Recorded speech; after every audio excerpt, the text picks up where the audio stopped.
ஹதீஸ் 2. அன்னை ஆயிஷா ரலியல்லாஹு அன்ஹா அவர்கள் அறிவிக்கின்றார்கள், இறுதி காலத்தில் காபாவில் ஒரு படையினர் போர் புரிவார்கள்.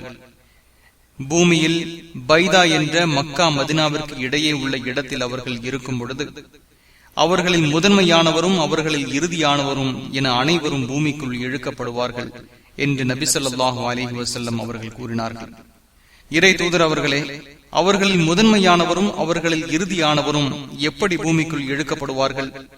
அவர்களில் அவர்களது கடை தெருக்களில் உள்ளவரும் போர் செய்த அவர்களில் ஒருவராக இல்லாதவரும் இருந்திருப்பார்களே என்று கேட்டேன்.